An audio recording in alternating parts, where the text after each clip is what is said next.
It is 11 a.m. in Washington, where many are mourning the death of iconic California Senator Dianne Feinstein. The 90-year-old was the longest-serving woman in the Senate. Feinstein was first elected in 1992 and is known for her work on gun safety and women's rights issues. In a statement, James Sauls, chief of staff to the senator, said, quote, Senator Feinstein never backed away from a fight for what was just and right.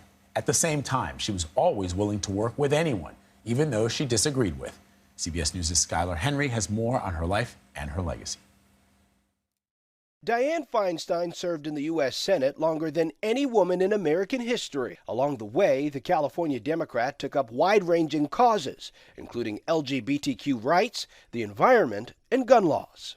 We have to come to grips in America with our love affair with weapons. Joe Biden, who was Senate Judiciary Chairman at the time, credited Feinstein's leadership in sponsoring the 1994 federal assault weapons ban. She went out and did something that was a product of an incredible amount of work. In the aftermath of the September 11th attacks, Feinstein spearheaded a 6-year review of the CIA's controversial detention and interrogation program. If you were ordered by the president to restart the CIA's use of enhanced interrogation techniques that fall outside of the Army Field Manual, would you comply? The San Francisco native was first elected to the city's Board of Supervisors in 1969 and ran unsuccessfully for mayor twice. Feinstein became the city's acting mayor under tragic circumstances after the 1978 assassination of Mayor George Moscone and Supervisor Harvey Milk. Following a failed run for California governor, she won a special election for a Senate seat in 1992. 5 additional terms followed. In 2018, Feinstein came under criticism during hearings on the Supreme Court nomination of Brett Kavanaugh.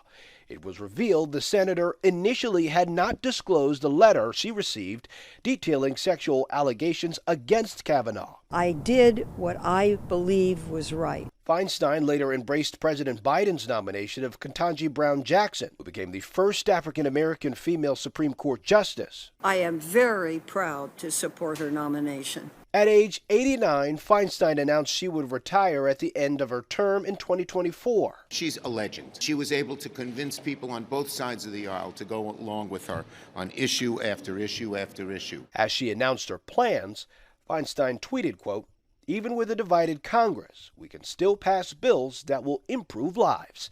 Skyler Henry, CBS News, Washington. Let's bring in Robert Costa to talk more about the senator's passing.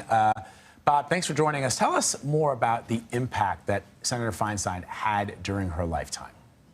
It's an impact that will last beyond her lifetime. When you think about her career in California alone, such a historic figure, someone who rose to power in the 1960s in San Francisco at a time when it was really a progressive, sleepy city, politically speaking, and made it part of the epicenter of California politically, and how the Democratic Party was changing in the 1960s and 70s. San Francisco on the forefront of civil rights at a time when other places that were leaning Democrat were not. And she was a trailblazer every step of the way. And she had a life and career forged by the tragedy, the killing of Mayor Moscone and Harvey Milk, which have been memorialized over the years in books and in Hollywood films. And she is someone who was also elected in 1992, which was then called the Year of the Woman because so many females were elected to the United States Senate in that year.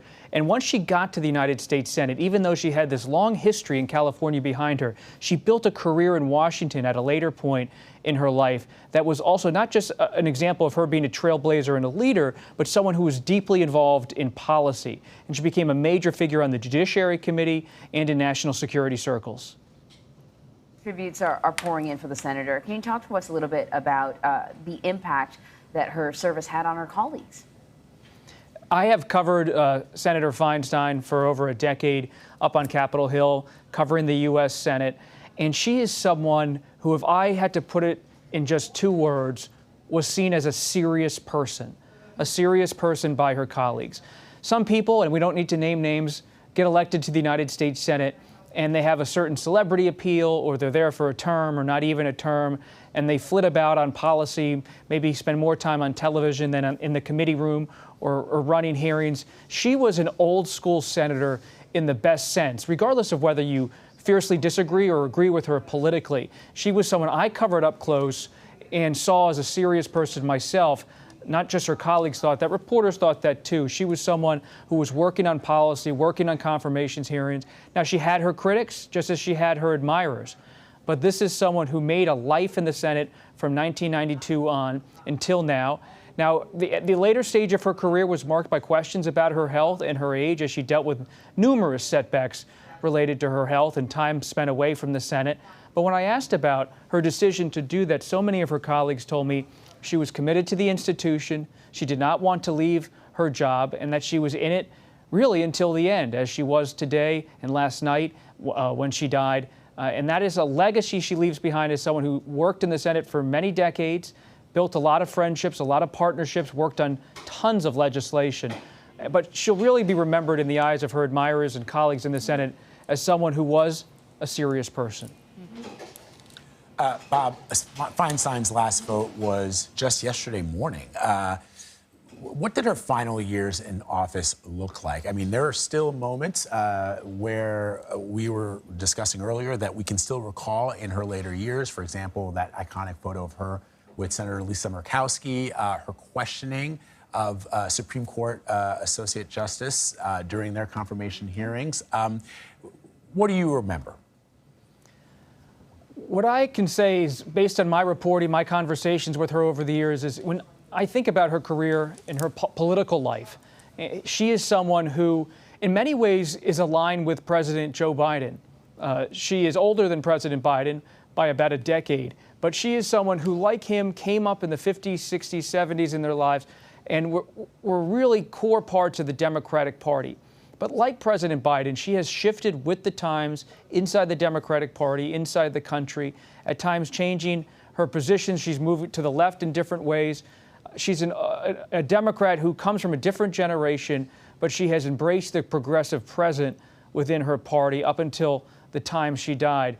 She was never someone who was, in a way, fighting the way things were moving, especially moving to the left in the Democratic Party. And on foreign policy and national security, she was a traditional Democrat. I think about Scoop Jackson and other former senators who really built the Democratic Party on foreign policy and national security as a party that was seen as tough, not just necessarily anti-war when it came to Vietnam or anti-war with other different military expeditions abroad. She was someone who was immersed in policy and the national security apparatus, the military, really up to speed, a leader on those issues as well.